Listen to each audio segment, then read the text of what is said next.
Good evening to all. We are here to learn the biggest taxation reform of our country post-independence, and that is GST. Government has introduced it with the saying that this is one tax, one nation, one market. And we'll see whether the government saying is true or not. So while doing the courses, we'll learn whether this is one tax or a combination of multiple taxes. देखिए GST में बहुत सारे taxes subsume हो रहे हैं, ठीक है. In fact custom के अलावा जितने भी मेजर इनडायरेक्ट टैक्सेस थे that will be subsumed into GST. तो हम लोग स्टार्ट करेंगे विद द कॉन्स्टिट्यूशन कि किस तरीके से कॉन्स्टिट्यूशन में अमेंडमेंट लाया गया और जीएसटी को इंट्रोड्यूस किया गया, and thereafter will just go on to the definitions and GST के इंट्रोडक्शन के बारे में. चलिए स्टार्ट करते हैं.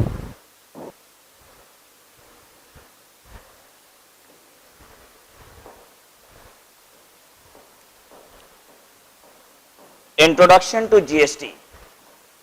What is GST? GST stands for Goods and Services Tax. What is Goods and Services Tax? One tax for all goods and services. ठीक है. Whether it is goods or services, government would levy only one taxes, and that is GST. Earlier there were multiple taxes.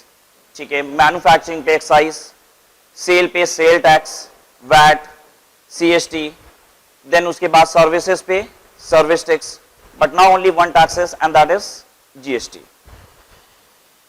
Genesis means origin of GST in India.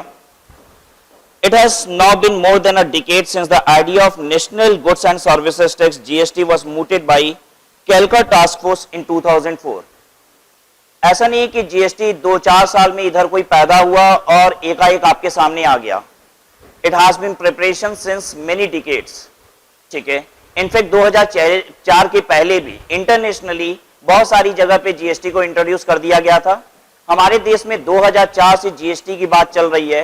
It was introduced by Calcutta task force in 2004 कि हमारे देश में GST introduce होना चाहिए. इन्होंने जो recommend किया था that was integrated GST on national basis. Integrated GST on national basis. हालांकि जीएसटी जो हमारे देश में आया वो ऐसा जीएसटी नहीं है जैसा इन्होंने रिकमेंड किया था. GST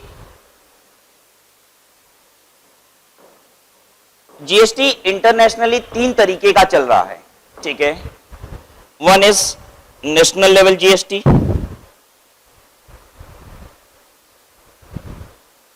second is state level GST, and third is dual level GST.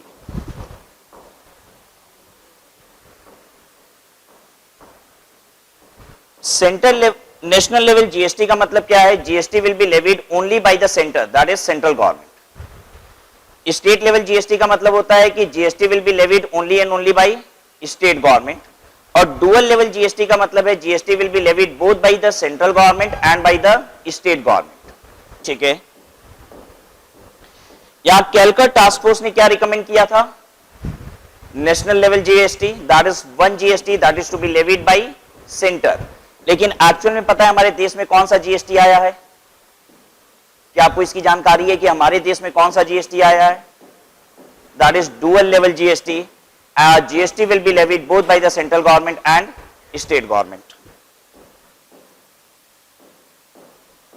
Subsequently, the then Union Finance Minister Sri P. Chidambaram, while presenting the Central Budget 7-8, announced that GST would be introduced from April 1, 2010. In fact, GST की announcement date जो आज आप सुन रहे हो that is 1 July 2017. हालांकि GST की announcement की date पुरानी गवर्नमेंट ने, कांग्रेस गवर्नमेंट ने भी पहले क्या की थी? अनाउंस कर रखी थी. ठीक है. चिदम्बरम फाइनेंस मिनिस्टर ने 2001-4-2010 को कहा था कि जीएसटी हम अपने देश में लागू कर देंगे. ठीक है. उसके बाद चिदम्बरम साहब ने 1-2 डेट और भी दी कि अच्छा ठीक है 1-4-2010 को ये चालू नहीं हुआ तो इस डेट से चालू हो जाएगा. फिर उसके बाद उन्होंने डेट देना बंद कर दिया. फिर पी चिदम्बरम ये कहते थे कि GST will soon be implemented into India. मतलब 2-4 बार डेट दिया, फिर जब देखा कि नहीं लागू तो कर नहीं पा रहे हैं तो उन्होंने कहा कि हाँ soon we will introduce GST in India. ठीक है. At that time BJP was in opposition कि नहीं we won't let GST come into India.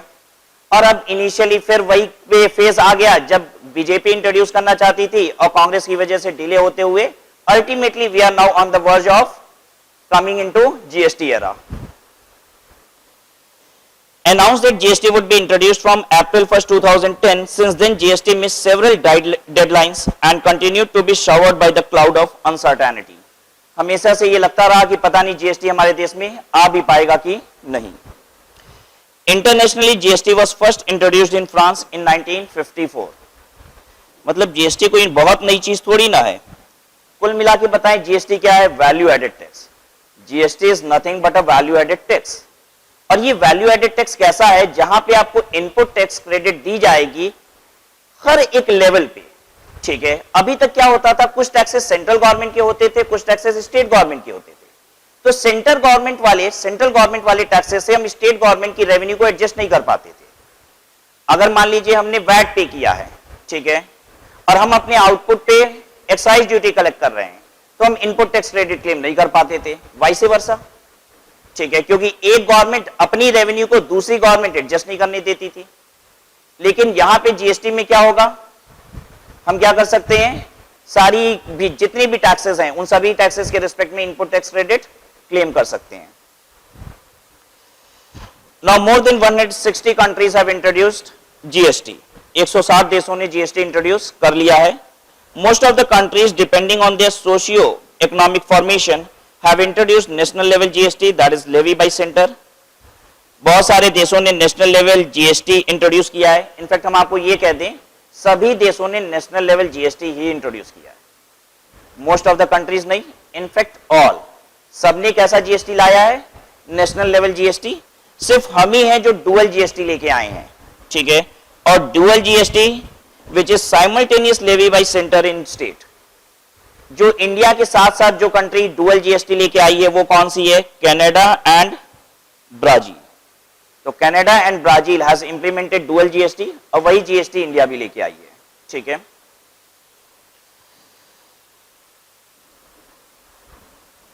Now power to tax GST, that is constitutional provision. आपको पता है कि हमारे कॉन्स्टिट्यूशन में शेड्यूल 7 है. हमारे कॉन्स्टिट्यूशन में शेड्यूल 7 है जिसमें 3 लिस्ट प्रेस्क्राइब्ड है. One is union list, second is state list and the third is concurrent list. ऐसा 3 लिस्ट है. यूनियन लिस्ट वो लिस्ट है जिसकी रेवेन्यू किसको जाती है? सेंट्रल गवर्नमेंट को. स्टेट लिस्ट की रेवेन्यू स्टेट गवर्नमेंट को, और कॉन्करेंट लिस्ट की revenue both to the central government and state government. In fact concurrent list में जितनी भी चीजें आती हैं वहां पे क्या करते हैं, वो लोग डिसाइड कर लेते हैं कि हम लोग इसको बांट लेंगे. किस तरीके से बांट लेंगे? जैसे स्टैंप ड्यूटी आती है कॉन्करेंट लिस्ट में. ठीक है, तो स्टैंप ड्यूटी तो बहुत सारी चीजों पे होती है. हम जमीन की रजिस्ट्री कराएंगे, मकान की रजिस्ट्री कराएंगे तो भी पे करेंगे. पार्टनरशिप डीड बनाएंगे उसमें भी पे करेंगे. कोई भी एग्रीमेंट बनाएंगे वहां भी पे करेंगे. तो वहां पे डिवाइडेड है. सेंट्रल गवर्नमेंट का कहना है कि अगर इस एवज में स्टैंप ड्यूटी आई है तो हम ले लेंगे, अगर इस एवज में आई है तो कौन लेगा? स्टेट गवर्नमेंट लेगी. तो कॉन्करेंट लिस्ट की रेवेन्यू इस कदर डिवाइडेड है. जीएसटी कौन सी लिस्ट में? यूनियन लिस्ट, स्टेट लिस्ट और concurrent list. It's neither in union list, nor in state list, nor in concurrent list. ये किसी भी लिस्ट में नहीं है. पता है ये साइमल्टेनियस लेवी है. ऐसा नहीं कि डिवाइड कर लेंगे, कभी हम ले लेंगे कभी तुम ले लोगे. कॉन्करेंट लिस्ट वो लिस्ट है जिसमें रेवेन्यू सेंट्रल गवर्नमेंट को कभी जाती है, कभी स्टेट गवर्नमेंट को जाती है. ठीक है, ध्यान दीजिएगा, ऐसा नहीं कि वो लोग बांट लेते हैं इस रेवेन्यू को. और जो यूनियन लिस्ट है, स्टेट लिस्ट है, यहां तो एक्सक्लूसिव राइट है भाई, सेंट्रल गवर्नमेंट यूनियन लिस्ट वाली रेवेन्यू लेगी और स्टेट गवर्नमेंट दूसरी वाली दैट इज स्टेट लिस्ट की रेवेन्यू लेगी. और यहां पे जीएसटी में साइमल्टेनियस लेवी है, यानी कि दोनों गवर्नमेंट एक साथ रेवेन्यू लेगी. ठीक है, इसके लिए क्या किया गया है? इसके लिए एक आर्टिकल इंट्रोड्यूस किया गया. कॉन्स्टिट्यूशन में एक और आर्टिकल लिखा गया, आइए देखिए उसे. And this is article 246A. एक नया आर्टिकल इंट्रोड्यूस किया गया, आर्टिकल 246A, जिसके दो सब क्लॉजेस हैं, एक सब क्लॉज 1 और दूसरा सब क्लॉज 2। ठीक है, क्या लिखा है देखिए इसमें, article 246A sub clause 1, parliament and subject two clause 2। Sub clause 1 में लिखता है पार्लियामेंट, लेकिन सब्जेक्ट टू क्लॉज 2, यानी अभी सब क्लॉज 2 वाली बात को छोड़ दीजिए एक बार। ठीक है, parliament the legislature of every state, parliament and the legislature of every state, parliament मतलब सेंट्रल गवर्नमेंट की बात कर रहा है, and legislature of every state यानी स्टेट गवर्नमेंट की बात हो रही है। Central government and state government have powers to make laws with respect to goods and services tax imposed by the union or by such state। एक article introduce किया गया जिसके जरिए यह कहा गया कि सेंट्रल गवर्नमेंट स्टेट गवर्नमेंट दोनों मिलकर एक कानून बनाएंगी जो क्या होगा, जीएसटी, जिससे वो गुड्स और सर्विसेज पे टैक्स लगाएंगे। ठीक है, फिर देखते हैं सब क्लॉज 2 में क्या लिखा गया। यहां पे सिर्फ और सिर्फ पार्लियामेंट लिखा गया। देखिए यहां पे लेजिस्लेचर ऑफ एवरी स्टेट नहीं है, क्या लिखता है यहां पे, Parliament has exclusive power to make laws with respect to goods and services tax where the supply of goods and of services or both, कहता है supply of goods हो, supply of services हो और दोनों हो, takes place in the course of interstate trade or commerce। अगर interstate trade और commerce हो रहा है तो पार्लियामेंट उसके लिए कानून बनाएगी। ठीक है, यानी ऊपर वाली बात किसके लिए थी, सब क्लॉज 1 किसके लिए था, नीचे वाले सब क्लॉज 2 में लिख दिया कि पार्लियामेंट कानून बनाएगी किसके लिए, इंटर स्टेट अगर ट्रेड और कॉमर्स होता है। तो जल्दी से बताइए सब क्लॉज 1 किसके लिए तब बात कर रहा है, व्हेन ट्रेड और कॉमर्स इज इंट्रा स्टेट। ठीक है, तो आइए हम लिख देते हैं आपके लिए, this is for intra state.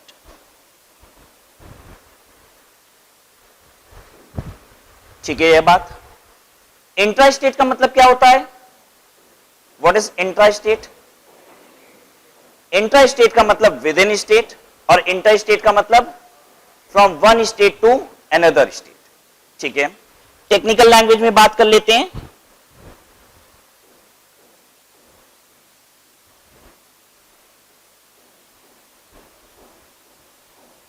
Intra state का मतलब क्या होता है, location of supplier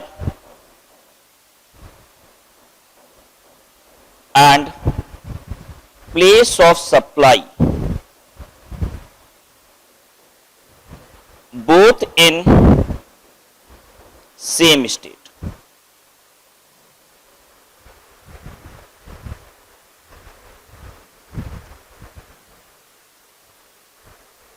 पता है ओल्ड रिजीम में क्या था, ओल्ड टैक्स रिजीम में क्या था, अलग अलग इवेंट थे जिसपे टैक्सेबिलिटी आती थी। जैसे एक्साइज ड्यूटी की टैक्सेबिलिटी आती थी मैन्युफैक्चर पे। ठीक है, वैट या सीएसटी किस पे आता था, सेल पे। ठीक है, सर्विस टैक्स आता था सर्विसेज पे। यहां पे इन सभी टैक्सेबल इवेंट को हटा के सिर्फ एक ही वर्ड यूज किया गया है, दैट इज सप्लाई। ठीक है, supply of goods, supply of services, the only taxable event is supply. ठीक है, location of supplier and place of supply.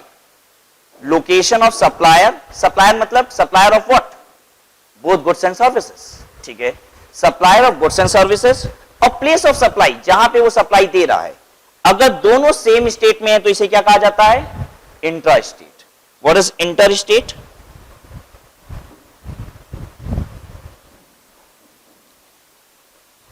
location of supplier and place of supply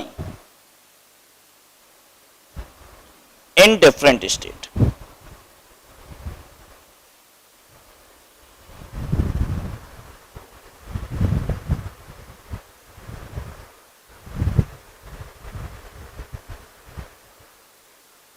ठीक है, मतलब लोकेशन ऑफ सप्लायर किसी और state में है और प्लेस ऑफ सप्लाई क्या है, वो कोई और स्टेट है, तो हम इसे क्या बोलेंगे, इंटर स्टेट। तो क्लियर है, आपको यह बात याद रहेगी कि जीएसटी किसी भी 7th शेड्यूल, कॉन्स्टिट्यूशन का जो 7th शेड्यूल है जिसमें 3 लिस्ट प्रोवाइडेड है, वो वहां पे नहीं है। इसके लिए एक नया आर्टिकल ही इंट्रोड्यूस करना पड़ा, दैट इज आर्टिकल 246A, ठीक है, जिसका सब क्लॉज 1 ये कहता है कि पार्लियामेंट और स्टेट लेजिस्लेचर दोनों मिलकर लॉ बनाएंगे, किसके लिए? इंटर स्टेट, ठीक है, सही बोल रहे हैं, intra state trade and services के लिए। And for inter state trade and services law कौन बनाएगा? पार्लियामेंट, ठीक है। Title, extent and commencement, the act may be called central goods and service tax act 2017। पता है, सिर्फ central goods and service tax नहीं है, सेंट्रल जीएसटी हो गया, स्टेट जीएसटी भी है, यूनियन टेरिटरी के लिए यूनियन टेरिटरी जीएसटी एक्ट भी है, और इंटर स्टेट ट्रेड के लिए integrated goods and service tax यानी कि आईजीएसटी भी है। तो यही हमने पहला वर्ड जो स्टार्ट किया था आपके साथ, कहा कि गवर्नमेंट ने इंट्रोड्यूस किया इसको इस सेइंग के साथ, क्या? One nation, one tax, one market. तो इनफैक्ट ये वन टैक्स तो नहीं है, ठीक है। एक आपका सेंट्रल जीएसटी है, एक स्टेट जीएसटी है, यूटी जीएसटी है, आईजीएसटी है, अभी और भी कुछ है, आगे प्रोसीड होने दीजिए तो बताएंगे कि शायद ये एक टैक्स नहीं है, this is bundle of taxes, ठीक है। It extends to whole of India except the state of Jammu and Kashmir. हालांकि जब मॉडल लॉ जीएसटी का आया था, जब बताया गया था कि जीएसटी का कानून हमारे देश में कैसा होगा, तो उस समय यह बताया गया था कि GST will be applicable to whole of India, but this has been made applicable to entire India except JNK. ये कानून भी जेएनके में नहीं लगेगा। लेकिन सच मानिए, जेएनके आज पिछड़ा हुआ है। आज अगर हम पूरे देश को देखें तो जेएनके कंपैरेटिवली पिछड़ा हुआ है स्टेट, और अगर उस पर जीएसटी नहीं लगा तो ये और पिछड़ जाएगा। तो सच मानिए, जीएसटी आज भले लिखा हो कि it extends to whole of India except JNK, लेकिन साल भर के अंदर अंदर जेएनके में भी जीएसटी आ जाएगा, ठीक है। हम आपको बताएंगे कि क्यों ऐसा है। बेसिकली जेएनके को एक स्पेशल राइट दिया गया है हमारे कॉन्स्टिट्यूशन में, ठीक है, कि वो अपने लिए कानून बना सकती है। शायद ये मौका दिया जा रहा है उनको, ठीक है। और किसी भी तरीके से जेएनके की गवर्नमेंट को कन्विंस किया जाएगा, और गवर्नमेंट फिर क्या करेगी, अपने कानून में ये चेंज लाएगी, जहां पे उन्होंने लिख रखा है कि this won't be applicable to JNK, this will be made applicable to JNK. तो you will see within a span of 1 years of time कि this is applicable to even JNK, ठीक है। इनफैक्ट ट्रेड करना और मुश्किल हो जाएगा JNK में, अगर जीएसटी वहां लागू नहीं हुआ तो और भी ट्रेड करना मुश्किल हो जाएगा JNK.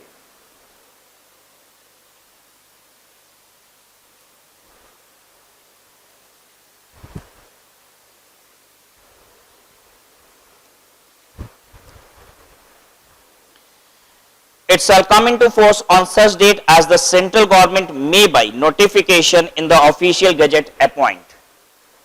Central government by notification in the official gazette will appoint a date for introduction of GST, ठीक है। अभी ऑफिशियली गैजेट किया नहीं है उन्होंने डेट, हालांकि मार्केट में सबको पता है, हर न्यूज चैनल पे हम देख रहे हैं कौन सी डेट को जीएसटी आ रहा है, 1 जुलाई 2017, ठीक है। तो we can not write it 1 July 2017, government has yet not notified the date, government को ऑफिशियल गैजेट में नोटिफाई करना होगा, and government is very adamant, fix है गवर्नमेंट, ठीक है। आप जब सुन लीजिए जेटली जी को या फिर मोदी जी को, they are always saying that there won't be any postponement into it and there will be launching GST from 1 July, ठीक है। आज तो इनफैक्ट हम न्यूज में ये भी देख रहे थे कि जीएसटी इंट्रोड्यूस करने के पहले उसकी सेरेमनी होगी, और 30 जून को उसकी सेरेमनी की डेट वगैरह टाइम वगैरह भी फिक्स कर लिया है गवर्नमेंट ने, यानी उसकी पार्टी वार्टी भी जो होगी वो भी फिक्स हो चुकी है। तो that means GST is coming from 1 जुलाई, और आज ही ये बात हम देख रहे थे, ठीक है। चलिए आगे देखिए। India is a summation of 3 categories of territories, that is state, union territory with legislature and union territory without legislature. आइए इधर समझते हैं इसको।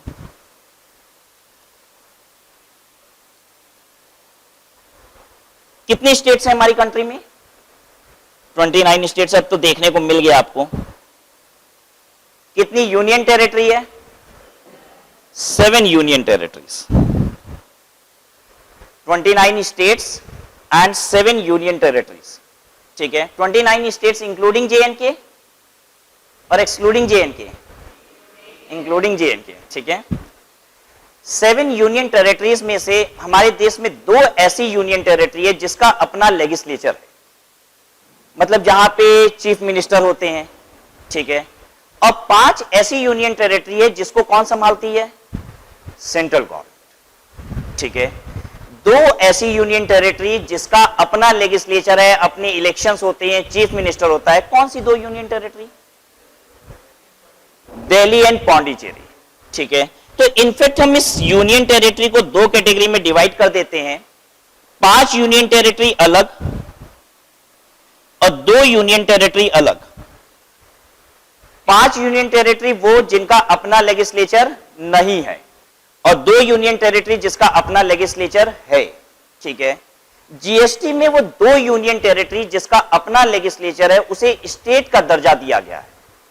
जीएसटी में हम जब भी स्टेट बोलेंगे तो आप वो 2 यूनियन टेरिटरी को भी जरूर समझिएगा जिसको क्या दिया गया? स्टेट का दर्जा।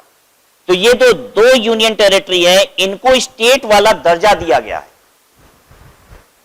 क्लियर है ये बात सबको?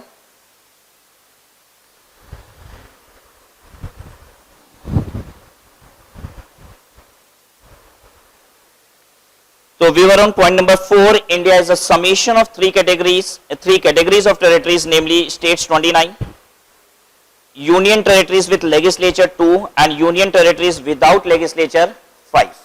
ठीक है, आपको सभी 7 यूनियन टेरिटरीज के नाम मालूम है क्या?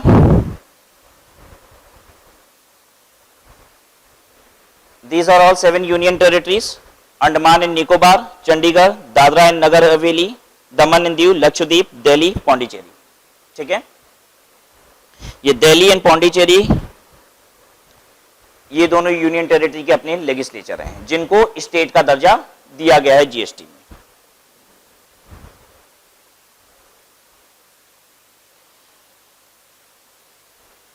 Next point, the state of Jammu and Kashmir enjoys a special status in the Indian constitution in terms of article 370। ये बात सबको पता है कि JNK में एक स्पेशल स्टेटस के तहत उनको अलग से राइट दिए गए हैं कि वो अपने लिए कानून बना सकते हैं। सेंट्रल गवर्नमेंट सिर्फ 3 एरिया में ही उनके लिए कानून बना सकती है।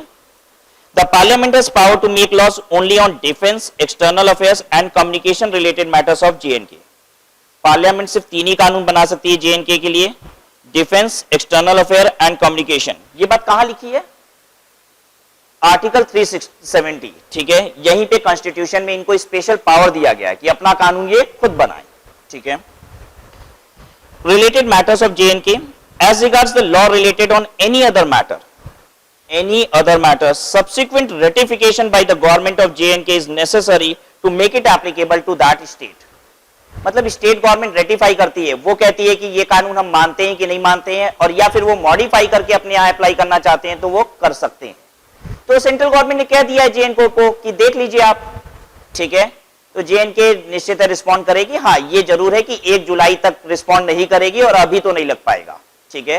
लेकिन हाँ over a period of time यानी मैक्सिमम टू मैक्सिमम 1 ईयर के अंदर अंदर JNK पे भी अप्लाई हो जाना है। Once the law are passed by the state of JNK, the union government will have to amend the Central Goods and Services Act 2017। जैसे ही JNK इसको पास करेगी तो फिर क्या करेगी सेंट्रल गवर्नमेंट? अपना जो CGST एक्ट है, central goods and services act, उसे अमेंड करेगी to delete the phrase that such provision do not apply to Jammu and Kashmir. तो ये हम लोग ने थोड़ी सी कॉन्स्टिट्यूशन की बात कर ली, जिससे हमें एक कॉन्सेप्ट क्लियर हो गया कि जीएसटी किस तरीके से लाया गया है, ठीक है। इसके लिए जीएसटी को लाने के लिए जो कॉन्स्टिट्यूशन में अमेंडमेंट किया गया वो क्या है? 101st अमेंडमेंट एक्ट, ठीक है। 101st कॉन्स्टिट्यूशन अमेंडमेंट एक्ट पास किया गया जिसमें यही आर्टिकल को इंट्रोड्यूस किया गया। अब देखते हैं हमारे देश में जीएसटी की वजह से कितने कानून पैदा हो जाएंगे। There would be 34 GST act in India, 34 GST act होंगे। अब आप बताइए, वन नेशन वन टैक्स है क्या? ये नाम तो एक ही है जीएसटी, बट वो सेप तो मल्टीपल टैक्सेस वाला ही ले रहा है, ठीक है। और ये मल्टीपल टैक्सेस वाला सेप कैसे ले लिया? कभी कोई स्टेट गवर्नमेंट परेशान कर रही है, कभी कोई स्टेट गवर्नमेंट परेशान कर रही है, ठीक है। आपने मोहब्बतें मूवी में वो डायलॉग सुना था अमिताभ बच्चन का, मुझे परिवर्तन पसंद नहीं, ठीक है। शाहरुख खान कह रहा था मोहब्बतें के पत्ते उड़ा देते हैं, अमिताभ बच्चन कह रहा है नहीं। यहां भी वही हो रहा था, कुछ नए पत्ते उड़ाने की कोशिश की जा रही थी, बार बार कभी कोई टोक दे रहा है, कभी कोई टोक दे रहा है। वहां तो सिर्फ अमिताभ बच्चन टोक दे रहा था, सिर्फ अमिताभ बच्चन वहां टोक रहा था, इसलिए मोहब्बतें के पत्ते उड़ गए थे। लेकिन यहां तो बहुत सारे लोग टोकने वाले हैं ना, 29 स्टेट है, ठीक है। इतने सारे लोग टोकने वाले हैं, इसलिए शायद गवर्नमेंट जिस शेप में जीएसटी को लाना चाहती थी उस शेप में जीएसटी नहीं आ पाया, ठीक है। तो लेट्स सी कि what is there into GST act. There will be one CGST act, एक सीजीएसटी एक्ट होगा, that is central goods and service tax, ठीक है। 30 एसजीएसटी एक्ट, 30 एसजीएसटी एक्ट होगा। स्टेट कितने हैं? 29 तो स्टेट हैं, तो 30 कैसे हो गया? हाँ, 2 यूनियन टेरिटरी है, तो भाई 29 + 2 31 हो गया। बहुत सही, आपने सही कहा। जम्मू एंड कश्मीर का अभी कोई एसजीएसटी एक्ट नहीं है, उन्होंने अपना कानून अभी नहीं बनाया है, ठीक है। तो फिलहाल इसलिए 30 एसजीएसटी एक्ट पास हो गए हैं क्या सबके? अभी सबके पास नहीं हुए, 4-5 बाकी हैं, ठीक है। अभी 4-5 बाकी है, हो जाएंगे पास, मोदी जी छोड़ेंगे नहीं तो, ठीक है। तो पास सारे हो जाएंगे, अभी थोड़े से बाकी हैं, इसमें से 30 होंगे। एक बार फिर से बता देते हैं कैसे 30 हो रहे हैं। 29 स्टेट हैं, जिसमें से एक जेएनके माइनस कर दीजिए, ठीक है, और 2 ऐड कर दीजिए, किसको? यूनियन टेरिटरी विथ लेजिस्लेचर वालों को, ठीक है, क्योंकि वो अपना कानून बना रहे हैं, उनको स्टेट का दर्जा दिया गया है यहां पे। 1 UTGST act for 5 union territories, एक यूटीजीएसटी एक्ट है, ये कौन बना रहा होगा? सेंट्रल गवर्नमेंट का कानून है, ठीक है, पार्लियामेंट से पास होगा। पास हो गया? हाँ पास हो गया। सीजीएसटी एक्ट पास हो गया? हो गया। बाकी सब एक्ट पास हो गए, बस एसजीएसटी में कुछ स्टेट का बाकी है, ठीक है, बाकी सब पास हो चुके हैं। 1 यूटीजीएसटी एक्ट, और ये किसके लिए होगा? 5 यूनियन टेरिटरी के लिए। कौन सी 5 union territory? Without legislature. Then 1 IGST act, IGST act है inter state trade of commerce के लिए, एक स्टेट से दूसरे स्टेट में होता है उसके लिए। फुल फॉर्म इंटीग्रेटेड जीएसटी, ठीक है, integrated goods and services tax act, governing inter state supplies of goods और services. 1 GST compensation to state act, एक और कानून है GST compensation to state act. गिन लेते हैं पहले 34 हो गए कि नहीं। एक सीजीएसटी, 30 एसजीएसटी, देख लीजिए, एक सीजीएसटी, 30 एसजीएसटी, एक यूटीजीएसटी, एक आईजीएसटी और एक जीएसटी कंपनसेशन, कुल मिला के हो गए 34 है। अब ये GST compensation to state act क्या है? पता है, जब गवर्नमेंट जीएसटी लागू करने की बात कर रही थी तो स्टेट गवर्नमेंट को बड़ी तकलीफ थी।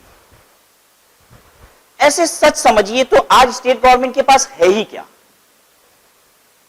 क्या है स्टेट गवर्नमेंट के पास? सारे कानून तो सेंट्रल गवर्नमेंट बनाती है, एक पुलिस के अलावा, जैसे यूपी पुलिस, बिहार पुलिस, अरे है ही क्या हम कहते हैं, ठीक है। Physical power was the most important power with the state government, कि आप रेवेन्यू कलेक्ट कर सकते हो। उनको लग रहा था मेरे पास से ये पावर जा रही है, और तो और पता नहीं गवर्नमेंट जो कानून बनाएगी उसके तहत मेरी रेवेन्यू क्या होगी, ठीक है। तो स्टेट गवर्नमेंट को परेशानी थी कि कहीं ऐसा ना हो कि जीएसटी के आ जाने से हमारी रेवेन्यू कम हो जाए। पावर तो जा ही रहा है, फिजिकल पावर तो जा ही रहा है, क्योंकि मेन लॉ तो गवर्नमेंट ही बना रही है। क्या जो स्टेट जीएसटी बन रहा है, स्टेट जीएसटी सभी स्टेट का अपना अपना है, ये कॉपी एंड पेस्ट है सीजीएसटी का। हर स्टेट डिफर नहीं कर सकती है कानून, उनको जो दायरा दिया गया है वो इतना लिमिटेड है कि कानून बदल सकता ही नहीं है, वो कॉपी पेस्ट कानून बनाना है, ठीक है। तो पावर तो जा ही रहा है फिजिकल, लेकिन साथ में रेवेन्यू भी चली जाए तो बड़ा कष्ट हो जाएगा। तो स्टेट गवर्नमेंट ने ये कहा सेंट्रल गवर्नमेंट को कि ये बताइए जीएसटी आने से कहीं मेरी रेवेन्यू कम हो गई तो हम लोग जीएसटी पास होने ही नहीं देंगे। तब पता है सेंट्रल गवर्नमेंट ने ये बात कॉन्स्टिट्यूशन में लिखी, हमारे संविधान में ये बात लिखा गया कि 5 साल तक अगर जीएसटी से आपको कोई भी लॉस हुआ तो सेंट्रल गवर्नमेंट उसकी भरपाई करेगी। ये बात सिर्फ ऐसे कह नहीं दिया गया स्टेट गवर्नमेंट को, इसे कॉन्स्टिट्यूशन में लिखा गया और एक कानून बनाया गया और वही है ये कानून, GST compensation to state act. GST आने के बाद 5 साल तक अगर कोई भी रेवेन्यू लॉस होता है स्टेट गवर्नमेंट को तो वो रेवेन्यू लॉस की भरपाई कौन करेगा? सेंट्रल गवर्नमेंट करेगी। और जिसके लिए सेंट्रल गवर्नमेंट एक सेस लगा रही है जिसका नाम है जीएसटी कंपनसेशन सेस। ठीक है, तो अब देखिए टैक्सेस क्या क्या हो जाएंगे। एक कानून है सीजीएसटी जिसका टैक्स का नाम है सीजीएसटी। टैक्स का नाम क्या है? एक्ट है सीजीएसटी एक्ट। और जिससे लगाया कौन सा टैक्स जाएगा? सीजीएसटी। इससे लगेगा सीजीएसटी। एसजीएसटी एक्ट होगा हर स्टेट का, तो हर स्टेट का अपना एसजीएसटी एक्ट है तो सबका अपना टैक्स होगा। जैसे यूपी के टैक्स का नाम होगा यूपी जीएसटी। ठीक है, बिहार के जीएसटी का नाम क्या होगा? बिहार जीएसटी। ध्यान दीजिएगा एसजीएसटी नहीं, ऐसे मत बोलिएगा एसजीएसटी है स्टेट का। हर स्टेट का अपना अपना जीएसटी का नाम है। ठीक है, कॉमन एसजीएसटी नहीं है, UP GST, Bihar GST, MP GST and so on. Clear है सबको? तो एसजीएसटी भी हो गया सारे स्टेट्स का। फिर उसके बाद यूटी जीएसटी लगा करेगा यूनियन टेरिटरी में, आईजीएसटी लगा करेगा इंटर स्टेट ट्रेड और कॉमर्स में, और कंपनसेशन सेस लगा करेगा। कंपनसेशन सेस सब पे नहीं लगेगा, कंपनसेशन सेस लगेगा लग्जरी गुड्स पे और सिन गुड्स पे।